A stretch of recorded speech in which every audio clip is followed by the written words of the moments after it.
Phone ద్వారానే జ్యోతిష్యం చెప్పబడును. విద్య, ఉద్యోగం, వ్యాపారం, ప్రేమించిన వారు దూరం అవడం, భార్యాభర్తల మధ్య గొడవలు, అత్త కోడళ్ల మధ్య మనస్పర్ధలు, కుటుంబ సమస్యలు, ఆర్థిక సమస్యలు, పెళ్లి కుదరకపోవడం, సంతానం ఆలస్యం కావడం, స్త్రీ పురుష వశీకరణం, చెడు ప్రయోగ నివారణ మొదలగు ఎటువంటి సమస్యలకైనా పరిష్కారం చూపగలరు.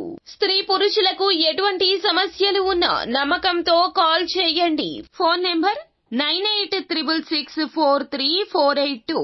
హాయ్ ఫ్రెండ్స్, అందరికీ నమస్కారం అండి. కుంభరాశి వారి జాతకులు ప్రాణం పోయినా సరే ఈ 3 తప్పులు చేయొద్దు. జనవరి మాసంలో ఏడుస్తూనే ఉంటారు. అయితే అసలు ఏం జరుగుతుంది అంటే సంపాదించింది పోతుంది, రోడ్డు మీదకు వచ్చేస్తారు. ఈ వీడియోని ఆలస్యం లేకుండా పూర్తిగా చూడండి. అప్పుడే మేము ఏం చెప్పబోతున్నామో మీకు అర్థమవుతుంది. వీడియో గనక మీకు నచ్చినట్లయితే లైక్ చేయండి. మీ లైక్ మాకెంతో సపోర్ట్ అండ్ ఎంకరేజ్మెంట్ గా ఉంటుంది. కాబట్టి ఆలస్యం లేకుండా వీడియోలోకి వచ్చేద్దాము. మీరు జనవరి మాసంలో చేయకూడని ఆ తప్పులు ఏమిటో ఇప్పుడు తెలుసుకుందాము. ఒకవేళ మీరు గనక ఈ 3 తప్పులు చేస్తే మీ జీవితంలో ఇప్పటి వరకు కష్టపడి సంపాదించింది అంతా రోడ్డు మీదకు వచ్చేసే పరిస్థితులు కనిపిస్తున్నాయి. ఈ యొక్క రాశి వారి జాతకులు ఎలా అయితే ఆర్థిక పరమైన క్రమశిక్షణ ఉంటుందో ఈ యొక్క 3 తప్పులు ఎట్టి పరిస్థితుల్లో కూడా చేయకూడదు. ప్రాణం పోయినా ఇలా చేస్తే గనక ఏడుస్తూనే ఉంటారు ఈ మాసం అంతా కూడాను. జ్యోతిష శాస్త్రం ప్రకారం గ్రహాల స్థితిగతుల మార్పుల కారణంగా మీకు ఈ యొక్క జనవరి మాసం నాడు ఈ రాశి జాతకులు గ్రహ స్థితుల మార్పుల కారణంగానే ఇలా జరుగుతుంది. ఎప్పుడూ కూడా తెల్లని వస్త్రాలు ధరించండి ఈ మాసంలో. అప్పుడే మీరు సంతోషంగా ఉల్లాసంగా ఉంటారు. ఈ రాశి వారు నల్లటి వస్త్రాలు అస్సలు ధరించొద్దు. దక్షిణ సింహద్వారం ఇళ్లను కానీ అటువంటి ఇంటిలో రెంట్కు ఉండడం కానీ చేయొద్దు. అంటే సౌత్ ఫేస్ ఉన్నటువంటి ఇళ్లలో, షాప్స్ లో కావచ్చు, రెంట్కి ఉండొద్దు.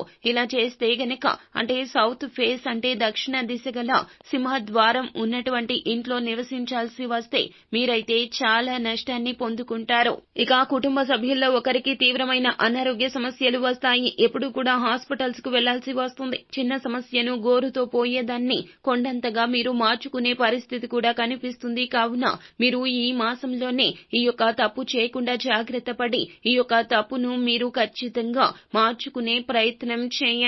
దక్షిణ దిశగా తలపెట్టి పడుకోవడం మీకు నష్టాన్ని కలగజేస్తుంది. ఇక రెండవది ఏమిటంటే గనక మీ ఇంట్లో గనక వాయవ్య దిశలో పార్వతీదేవి విగ్రహం ఉన్నా, దుర్గామాత విగ్రహం ఉన్నా, లేదా లక్ష్మీదేవి యొక్క విగ్రహం కానీ ఫోటో కానీ ఉన్నట్లయితే గనక మీకు చాలా మనశ్శాంతి లభిస్తుంది. ముఖ్యంగా వాయువు దిశలో బరువును ఎప్పుడు పెట్టొద్దు. ఒకవేళ ఆ విధంగా మీరు వాయువు దిశలో బరువు పెడితే గనక దాని ప్రభావం ఆర్థిక స్థితిపైన ఎఫెక్ట్ చూపిస్తుంది. మీకు రావాల్సిన డబ్బు రాకుండా ఈ మాసంలో కూడా ఇబ్బంది పడమే కాకుండా ఇంకా అప్పుల బాధలో కూరుకుపోతారు. జాగ్రత్త. ఈ రాశి వారు పాల వ్యాపారం కానీ, బట్టల వ్యాపారం కానీ, బంగారం వెండి వ్యాపారం లాంటివి చేస్తే గనక ఆర్థిక పరంగా ఈ మాసంలో కలిసి వస్తుంది. ఇక మూడవ తప్పు ఏమిటంటే ముఖ్యంగా తండ్రి గారితో ఎప్పుడు ఘర్షణ పెట్టుకోవద్దు. ఈ మాసంలో అస్సలు పెట్టుకోవద్దు. అంటే మామూలు రోజుల్లో పెట్టుకోవచ్చా అండి అంటే కానే కాదండి. కన్న తండ్రితో కన్న తల్లితో మనం ఎప్పుడు కూడా గొడవలు పెట్టుకోకూడదు. వారు ఆశీర్వదిస్తేనే మనకి ఫలితము ఫలప్రదము. మీ యొక్క ఆయుష్ తగ్గిపోతుంది ఇలా చేస్తే. వీలైతే వారికి ఒక్కసారికైనా కూడాను తండ్రి గారి ఆశీర్వాదం తీసుకునే ప్రయత్నం చేయండి. ఎప్పుడు పెద్దలను గౌరవించండి. కుటుంబంలోని పెద్దవారిని ఎప్పుడు కూడా సలహాలు అడిగి తెలుసుకోవడం, వారితో చర్చించడం, ఏదైనా స్వీట్స్ కానీ ఫ్రూట్స్ కానీ తెచ్చి ఇవ్వడం, వారి యొక్క బాధ్యత నెరవేర్చడం లాంటివి చేస్తే గనక మంచి శుభ ఫలితాలు ఈ మాసంలో పొందుకుంటారు. మీరు చేస్తున్న ఈ 3 తప్పులు తెలుసుకుని సరిదిద్దుకునే ప్రయత్నం చేయండి. ఖచ్చితంగా శుభాలు పొందుకుంటారు. సో ఫ్రెండ్స్, చూశారు కదా, ఈ వీడియో గనక మీకు నచ్చినట్లయితే గనక లైక్ చేయండి. మరిన్ని వీడియోస్ కోసం మా ఛానల్ ని సబ్స్క్రైబ్ చేసుకుని ఫాలో అవ్వండి. Thank you.